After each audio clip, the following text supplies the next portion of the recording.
మధురనాథ్కి. మళ్ళీ ఇటువైపు నడుస్తున్నప్పుడు కాళికాదేవిగా కనపడ్డారు. కాళీ కృష్ణుడుగా ఆయన కనపడ్డారు. అప్పటి నుంచి మధురనాథ్కి నాన్న అంటూ శ్రీరామకృష్ణుల వారికి చాలా సన్నిహితుడయ్యాడు. తర్వాత ఆయనకి రసంతరుగా శ్రీరామకృష్ణుల వారికి కావలసినవన్నీ ఏర్పాటు చేయడంలో మునిగిపోయేవాడు. రామకృష్ణుల వారికి కూడా మధురనాథ్ అంటే చాలా ప్రీతి. ఒకసారి మధురనాథ్ భార్య, ఆవిడ పేరు జగదంబ, ఆవిడకి రక్తపు విరోచనాలు వచ్చాయి. డాక్టర్లు చేతులు ఎత్తేశారు. ఇక మేమేం చేయలేము, తీసుకెళ్ళిపోండి అని చెప్పారు. ఇంటికి తీసుకొచ్చారు. ఇక చనిపోయే ఆఖరి స్థితిలో ఆవిడ ఉన్నారు. ఆ టైంలో మధురనాథు వచ్చి శ్రీరామకృష్ణుల వారి పాదాల మీద పడి ఏడుస్తూ, నువ్వు సాక్షాత్తు భగవంతుడివి, నా భార్య లేకుండా నేను జీవించలేను, నా భార్య నువ్వు బతికించగలవు, ఎలాగైనా ఆవిడ బతుకుతుంది అని ఒక్క మాట నీ నోటితో అను చాలు అని పట్టుబట్టాడు. రామకృష్ణుల వారు కూడా అమ్మవారి ఇచ్చ ఎలా ఉంటే అలా జరుగుతుంది, నువ్వేం భయపడవాక అని చెప్పారు. ఆ భయపడవాక అన్న మాట చాలా మెరకిలుగా ఆవిడ ఆరోగ్యం కుదిరిపడింది, మామూలు అయిపోయారు. కానీ ఒక వారంలో ఆవిడకు ఉన్నటువంటి ఆ రక్త విరోచనాలు శ్రీరామకృష్ణుల వారికి వచ్చాయి. 6 నెలల కాలం శ్రీరామకృష్ణుల వారు ఎంతో కష్టపడ్డారు ఆ రక్త విరోచనాలతో. ఎన్ని మందులు ఏమి వాడినా కూడా తగ్గలేదు. అప్పుడు ఆవిడ తారకేశ్వరం వెళ్ళి ప్రాయశ్చిత్తం చేసుకుంటాను, వారు బతకాలి, వారిని బతికించు అని ఆవిడ ఎన్నో మొక్కులు మొక్కుకొని ప్రార్థించటం, ఆ తర్వాత ఆయనకి ఆ రక్త విరోచనాలు తగ్గటం జరుగుతుంది. అలాగా ఆ పాపాలను వీళ్ళు స్వీకరించడం ద్వారా ఇటు రామకృష్ణులు కానీ ఇటు శారదాదేవి కానీ వాళ్ళకి నయమయ్యేది. అటువంటి కరుణ, దయ, కృప శారదాదేవి అందరిపై వర్షించేవారు. వీళ్ళు వాళ్ళు అని కాకుండా స్థలము కూడా చూడకుండా ఎక్కడైనా ఎప్పుడైనా ఎవరికైనా శారదాదేవి కాస్త నీళ్ళు తీసుకురామని మంత్రదీక్షణ ఇచ్చేవారు. రైల్వే స్టేషన్ అవని, రైల్వే ప్లాట్ఫారం అవని, రోడ్డు మీద అవని, ఎక్కడైనా సరే ఏ నియమ నిబంధనలు లేకుండా కూడా ఆ పావనమైనటువంటి ఆ భగవద్ నామాన్ని ఆవిడ ఇచ్చేవారు. అలాగా ఎంతోమంది ఆవిడ దర్శనంతో స్పర్శతో ఆవిడ యొక్క ప్రేమతో ఎంతోమందిని ఉద్ధరించారు శారదాదేవి. మాతృదేవి అనుభవించిన శారీరక రుగ్మతులు కోకొల్లలు. అవన్నీ ఎవరివి అంటే తన్ని ఆశ్రయించినటువంటి వాళ్ళవి.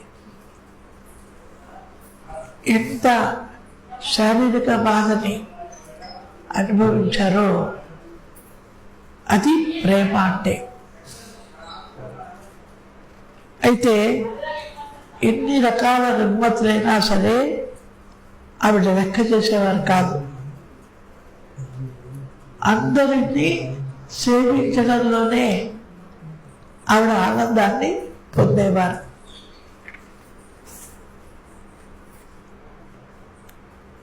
వీటన్నిటికీ తోడు రాధు చికిత్సల కోసమే ఆవిడ కలత చెందేవారు. ఈ రాధు అనేటువంటి ఆవిడ మెంటల్లీ రిటార్టెడ్, మానసిక రోగంతో బాధపడుతూ ఉండేవారు. డాక్టర్ల దగ్గర వైద్యాన్ని అందిస్తూ ఉండేవారు. ఆవిడ పిచ్చి, మొండితనం, ఎవరిని పడితే వాళ్ళని కొట్టడం, అరవడం, శారదాదేవి దగ్గర మాత్రమే ఆవిడ ఎప్పుడు ఉండాలని కోరుకుంటూ ఉంటారు. శారదాదేవి కూడా ఆవిడ లేకుండా ఉండలేని పరిస్థితి. ఆ రాదు అనారోగ్యాన్ని గురించి ఆవిడ ఎంతో బాధను అనుభవించేవారు. అంతేకాక శిష్యులతో చెప్పేవారు. ఇవి శరత్ మహారాజ్ శారదానంద స్వామి కలకత్తాలో ఉద్బోధనలో ఉండేవారు. ఈవిడ జయరాంబాటిలో ఉండేవారు. ఈవిడికి పెద్ద పెద్ద రోగం వచ్చినా సరే శరత్తుకు తెలియజేయవాకండి, ఆయనకి నా ఆరోగ్యం గురించి రాయవాకండి, అబ్బాయి కష్టపడతాడు, బాధపడతాడు, అతనికి తెలియజేయవద్దు, ఉత్తరాలు రాయవద్దు అని అడిగేది అక్కడ ఉన్న వాళ్ళని. అయినా ఊరుకుంటారా? శరత్ మహారాజ్ తెలిసేది. అప్పుడు ఆయన అన్నారు, ఇక్కడ సరైన వైద్యం దొరకదు, నేను తీసుకెళ్ళిపోతాను అని శారదాదేవిని కలకత్తాకి తీసుకెళ్ళారు తర్వాత కాలాల్లో. ఇకపోతే మందులు తీసుకొచ్చేవారిని ఆపేసేవారు, అలా అందరినీ పోనిచ్చేవారు కాదు శారదాదేవి దగ్గరికి. వాళ్ళు ఎవరో ఏమిటో, దేనికి వచ్చారో, నిజంగా వీళ్ళు అర్హులా, మందులు తీసుకొని జపం చేస్తారా చెయ్యరా? ఇప్పుడు ఒకసారి మంత్రం తీసుకుంటే మంత్రం జపం చేయకపోతే అది ఆ భారం మంత్రం ఇచ్చిన గురువుల మీద పడుతుంది. గురువులు వాళ్ళు శిష్యులందరి కోసం జపం చేస్తారు, కానీ ప్రత్యేకంగా ఫలానా శిష్యుడు అని అనుకొని చేయడానికి కుదరదు కదా. అందువల్ల వీళ్ళు కరెక్ట్గా జపం చేసుకుంటారు, వీళ్ళకి ఇవ్వచ్చు అనుకున్న వాళ్ళని మాత్రమే లోపలికి పంపేవారు, మిగతా వాళ్ళని ఫిల్టర్ చేసి ఆఫ్ చేసేవారు. ఇది చివరిలో జరిగింది, మొదట్లో కాదు. అలాంటి కరుణాసాగరంగా శారదాదేవి విరాజిల్లారు. ఆవిడ జీవితం అంతా కరుణతోనే కూడుకుని ఉన్నది. ప్రేమమయి, కరుణామయి, దయార్థ హృదయి.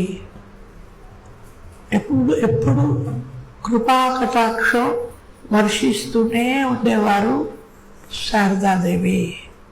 శారదాదేవి అందరికీ అమ్మ, అందరికీ స్వంతము. మనమందరము ఆవిడకి సొంతం. ఇందాక నేను చెప్పిన ఉదాహరణలో కుమార్తె ఎలాంటి భావన కలిగి ఉన్నా తల్లి మాత్రం ఆ అమ్మాయి బాగుండాలి, ఒకసారి వస్తే బాగుండు, చూస్తే బాగుండు, అది మాతృహృదయం. అదే మాతృహృదయాన్ని శారదాదేవి కూడా కలిగి ఉన్నారు. శిష్యులందరూ వస్తారా, చూస్తారా? చూడరు కదా. ఇలాగా కాలాంతరంలో కొంతకాలం అయిన తర్వాత శారదాదేవికి జ్వరం వచ్చింది. ఏడాది తగ్గకుండా జ్వరంతో బాధపడసాగారు.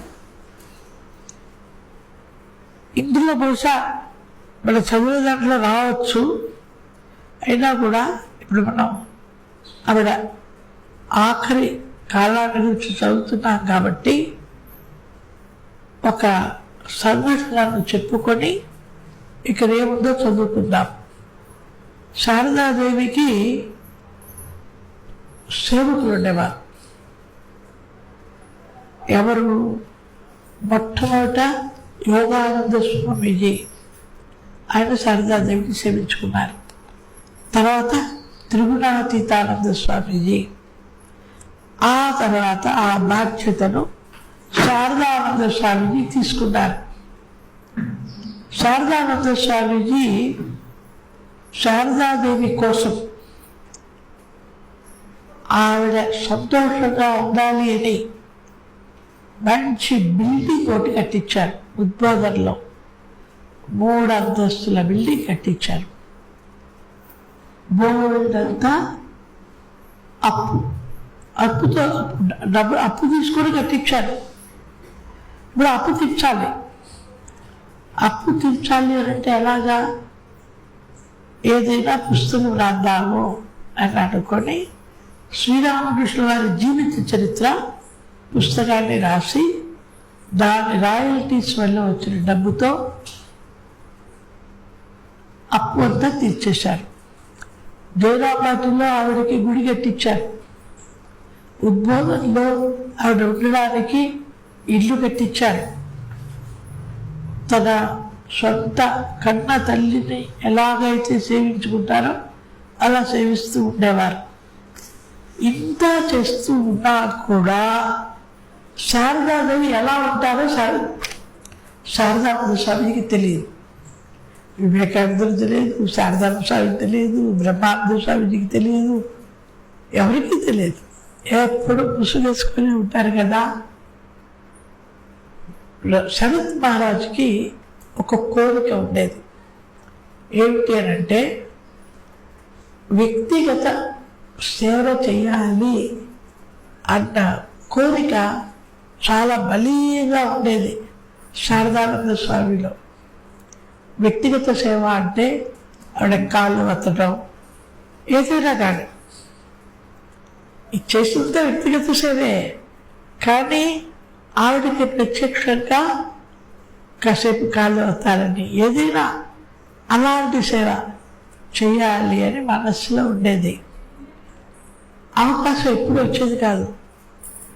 శారదాదేవికి తెలుసు ఆయన మనస్సులో ఉన్నటువంటిది.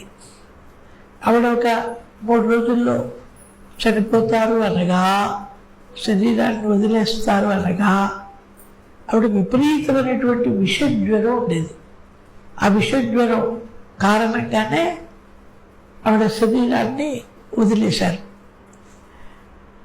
డాక్టర్లు వచ్చేవారు, చూసేవారు. సరళాదేవి భారతీ ప్రాణ మాతాజీ తర్వాత కాలంలో ఆవిడ ప్రధాన సేవకురాలుగా ఉండేది. అన్ని అక్కర్లు ఆవిడే తీర్చేది. తర్వాత ఇతర స్త్రీ భక్తురాలు కూడా ఆవిడతో పాటు అక్కడే ఉండేవారు. ఈయన ఆవిడ మెట్లకి దగ్గరగా ఒక చిన్న గది ఒకటి ఉండేది. ఆ గదిలోనే ఆయన ఉండేవారు. ఎవరైనా సరే శారదాదేవిని చూడ్డానికి వెళ్ళాలి అని అంటే శారదానంద స్వామిదేవి చూసి వెళ్ళాలి. ఆయన చూస్తూ ఉండేవాడు. అందుకనే వివేకానంద స్వామిజీ ఆవిడకి శారదానంద అనే పేరు ఇచ్చారు. శారదాదేవి ఆనందమే ఆయన ఆనందం, అందుకోసం ఆయనకి ఆ పేరు ఇచ్చారు. అంత గొప్పగా శారదాదేవికి ఆయన సేవ చేసుకున్నారు. ఆయన ఏమనేవారు? నేను కాపలా కుక్కను అని పిలుచుకునేవాడు. ఆయన ఎవరిని పైకి పోనిచ్చేవాడు కాదు. ఫిల్టర్ చేసి అవసరమైన వాళ్ళని పైకి పంపించేవాడు. సరళాదేవి డాక్టర్లు చెప్పిన ప్రకారం మందులు ఇస్తూ ఉండేది. డాక్టర్లు ఏం చెప్పారంటే రోజు 4 సార్లు టెంపరేచర్ చూసి రికార్డు చేయాలి, ఆవిడకి పాలు ఇవ్వాలి అని చెప్పారు. ఆవిడకి థర్మామీటర్ ఉంది కదా, ఆవిడకి అది పలకటం చేతగాడు. థర్మామీటర్ పలకటం చేతగాడు శారదాదేవి. ఆవిడేం చెప్పేది? జ్వర పుల్ల, జ్వరాన్ని కొలిచేదాన్ని జ్వరపు పుల్ల. ఆ జ్వర పుల్ల ఆ జ్వర పుల్లతో జ్వరం చూసి రికార్డ్ చేయాలి. ఆవిడ పాలు తాగలేకపోయేవారు. ఎప్పుడు పసిపిల్లలాగా బాగా చేసేవారు. ఒకరోజు ఆ జ్వర పుల్లని తీసుకొచ్చారు శారదాదేవి దగ్గరికి. అప్పుడు శారదాదేవి చాలా కోపంగా నీకు వేరే పని లేదా? ఎప్పుడు ఆ జ్వర పిల్లలు తీసుకొస్తాం, పాలు తాగలే నన్ను వేధిస్తూ ఉంటాం. ఇవాళ పాలు తాగను, జగన్ పిల్లలు చూడరు అని భీష్మించుకున్నారు. ఈ సన్నాదేవికి ఒక కిటుకు తెలుసు. ఏమిటి? ఆవిడ ఇలా మారాజు చేసేటప్పుడు అలా అయితే నేను శరత్ మహారాజు పిలుస్తాను అనేది.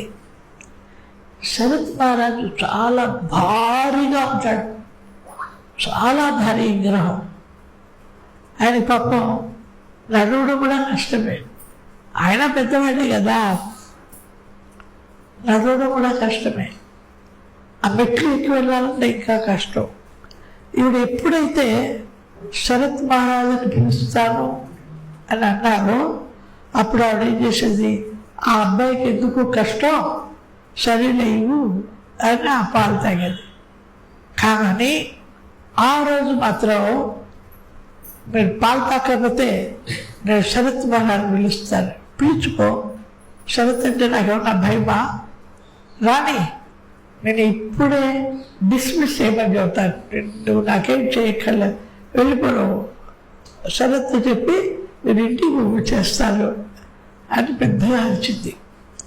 అయితే ఆవిడకి వేరే మార్గం లేక శరత్ మహారాజుతో నిజంగానే చెప్పారు. చెప్పితే అంత విగ్రహం, భారీ విగ్రహం పాపం నెమ్మదిగా నడుచుకుంటూ ఆయన పైకి వెళ్ళారు. ఈయనకేముంది మనసులో, శారదాదేవికి వ్యక్తిగత సేవ చేయాలి అనే కోరిక ఉంది కదా, అది నెరవేర్చడం కోసమే ఆయన పైకి వెళ్ళారు. పైకి వెళ్ళిన తర్వాత శరత్, ఈ పిల్ల చూడు ఎప్పుడు ఆ జ్వర పిల్ల తీసుకొచ్చి చూడు అంటుంది, నోట్లో పెట్టినట్టుంది, పాలు నేను తాగను, నాకు వద్దు, ఆ పిల్లలు పంపించేసాయి అన్నారు. అప్పుడు ఆయన అన్నారు, అమ్మ చిన్నపిల్ల అలా పంపిస్తే ఎక్కడికి వెళ్తుంది, నువ్వు అలా కోపగించుకోవద్దమ్మా, సరళ పిల్ల మంచి పిల్ల అలా చెప్పేటప్పటికి సరే, ఈరోజు నువ్వే నాకు జ్వరాన్ని చూడు, నువ్వే నాకు పాలు తాగించు, అప్పుడే నేను తాగుతాను, ఆ పిల్ల ఇస్తే నేను తాగను అన్నారు. అది శరత్ మహారాజు కోరిక కూడా కదా. అప్పుడు ఆయన దగ్గర నిలబడి ఆ జరపులో పెడుతూ ఉంటే పక్కన కూర్చోబెట్టుకుని, అప్పుడు ముసుగులోనే వెళ్ళలేదు, పక్కన కూర్చోబెట్టుకొని జ్వరాన్ని చూడమన్నారు. తర్వాత ఆ పాలని నువ్వే తాగిపించు అని అడిగారు. అప్పుడు ఆయన ఎంతో భక్తిగా ఆ పాలను ఆరబోసి బాగా చల్లారయ్యన్న తర్వాత నెమ్మదిగా కొంచెం ఆయన్ని తాగిపించమన్నారు. ఆయన కొన్ని పాలు తాగిపించగానే ఆయనకి ఇదేమంటారు, వెన్నుపూసలో నుంచి సహస్రాన్ని కుండల్ని లావడం మొదలెట్టింది. ఆ కుండల్ని లావడం మొదలెట్టింది. తనకి ఈ భావ పారవస్య స్థితి వస్తున్నట్లుగా అర్థం చేసుకున్నారు. ఇప్పుడు కనుక భావ పారవస్య స్థితి వస్తే శారదాదేవికి ఎలా పాలు తాగించడం? అందువల్ల చాలా జాగ్రత్తగా భావ పారవస్య స్థితి కలగకుండా తన్ని తాను నిబ్బరించుకుంటూ ఈయన ఎంతో కష్టపడుతూ ఉంటే ఆవిడ ఆ వెన్నుపూసని నిమర్చడం మొదలెట్టి, ఆవిడ అలా వెన్నుపూసలు అలా ప్రేమగా నిమురుతూ ఉంటే ఈయనకి ఒక అలౌకికమైనటువంటి భావ పారవస్య స్థితిలోకి ఆయన వెళుతున్నారు. మొత్తం మీద అతి కష్టం మీద ఆయన అటువంటి భావ పారవస్య స్థితి కలగకుండా పాలని తాగిపించారు. పాలు తాగిపించిన తర్వాత నాన్న కాసేపు కాళ్ళు ఒత్తి నువ్వే భగవంతుని కట్టి వెళ్ళు అని చెప్పారు. ఆయన కాళ్ళు ఒత్తి నెమ్మదిగా, ఎవరికి కాళ్ళు ఒత్తుతున్నారు ఆయన? కాదు, ఆ భవతారిణినే చూస్తున్నారు, ఆ జగజ్జన్నే చూస్తున్నారు. ఆవిడ ఆ దర్శనాన్ని కూడా కలిగజేశారు. ఆయన ఏం అర్థం కావట్లేదు. అలాగే నెమ్మదిగా కాళ్ళు ఒత్తుతూ అలౌకికమైనటువంటి ఆనందంతో ఆయన నిండా మునిగిపోయారు. అంటే అయిన తర్వాత దోమతని కట్టి వెళ్ళు. ఆ దోమతను చూస్తే సరిగ్గా లేదు, కొంచెం మడతలు పడి చిరగలేదు, కొంచెం మార్చిపోయినట్టుగా ఉన్నది. వెంటనే కొత్త దోమతను తెప్పించి ఆ కొత్త దోమతని ఆయనే కట్టి పడుకోమని చెప్పి ఆవిడ పడుకున్నారు అన్న తర్వాత ఆయన కిందకి దిగి వచ్చారు. ఆయన మనస్సులో ఉన్న ఆ కోరిక ఏదైతే ఉన్నదో దానిని ఆవిడ ఆఖరిలో నెరవేర్చారు. ఇంకొక శిష్యుడు ఉండేవాడు, స్వామి నిరంజనానంద అని. ఆయనకు కోరుకుండేది ఏమిటి? శారదాదేవి వంట చేసి తనే తన చేతులతో తినిపిస్తే తినాలి అని కోరుకున్నాడు. మన తల్లులు చిన్నప్పుడు ఎలా గోటి ముద్దలు తినిపిస్తారో ఆ రకంగా మా అమ్మ నాకు ఆవిడ చేతితో ముద్దలు పెడితే తినాలి, ఈ కొడుకు ఉంది ఆయనకి. ఆయన హిమాలయాలకు వెళ్ళిపోవాలి, అక్కడ శరీరాన్ని వదిలేయాలి అని తీర్మానించుకున్నారు. వాళ్ళదేమిటండి, ఎప్పుడు అనుకుంటే ఎక్కడ అనుకుంటే అక్కడ వాళ్ళు తృణప్రాయంగా శరీరాన్ని వదిలివేయగలరు. వాళ్ళ చేతుల్లో పడ్డది. నిరంజనానంద స్వామీజీ ఇక వెళ్ళిపోతాము అని అన్నప్పుడు ఆఖరిలో హిమాలయాస్కి వెళుతూ శారదాదేవి ఆశీస్సుల కోసం ఉద్బోధన వచ్చారు. ఈయన ఎప్పుడు చెప్పలేదు ఆవిడకి, తన మనస్సులో ఉన్నది ఆవిడకేం చెప్పలేదు. అప్పుడు ఆవిడ అన్నది, ఇవాళ నా చేతులతో నేను తినిపిస్తాను, ఆహారం నా చేతులతో తీసుకున్న తర్వాతనే నువ్వు వెళ్ళాలి అన్నది. ఈయన మనసులో ఉంది అదే కదా. అదే రకంగా శారదాదేవి తినిపించారు, ఆ తర్వాతనే ఆయన వెళ్ళారు. ఇలాగా ప్రతి ఒక్కరి హృదయాలలో మన మనస్సుల్లో ఏ భావనలు కలుగుతాయో ఆ భావనలు కలిగించేది శారదాదేవే, ఆ భావనలకి సమాధానం చెప్పేది శారదాదేవియే. అంతటి శక్తివంతురాలు ఆవిడ.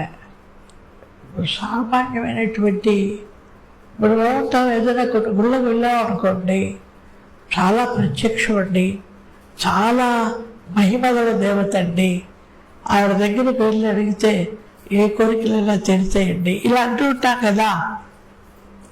ఈవిడ మనలాంటి మానవ శరీరాన్నే ధరించి అందరి కోరికలను తీర్చేటువంటి ఒక కల్పతరు.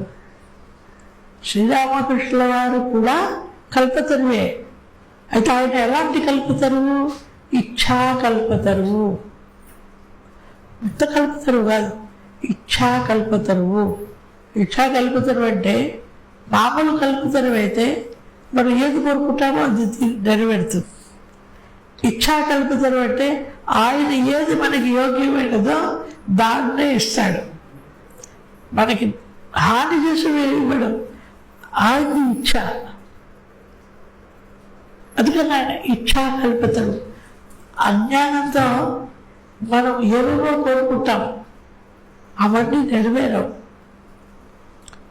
ఏ భగవంతుడైనా సరే మనకి మేలు నడిచేవే ఇస్తాడు తప్ప మనకి హాని చేసేవి ఏమీ ఇవ్వడు. అదే క్షుద్ర దేవతలు ఉంటారు, వాళ్ళు వాళ్ళకి మేలు నడిచేవి ఇచ్చినా అయ్యకపోయినా వాళ్ళకి హాని చేసేవి ఇస్తూ ఉంటారు. వాళ్ళు ఆ క్షుద్ర దేవతలు క్షుద్ర పూజల ద్వారా అవి జరుగుతాయి. చేతపడులు ఇవన్నీ ఏంటి, వాళ్ళకి ఆ శక్తులన్నీ వాళ్ళు దేనికి ఉపయోగిస్తారు, దుర్వినియోగం చేయడానికి. అలాంటివి క్షుద్ర దేవతల ద్వారా వస్తాయి, క్షుద్ర పూజల ద్వారా వస్తాయి. ఇలాంటి దేవతలు ఏ దేవత అయినా సరే మనకి మేలు జరుగుతుంది అని అంటేనే అది మాత్రమే ఇస్తాను. అందువల్ల మనం కోరుకునే కోరికలన్నీ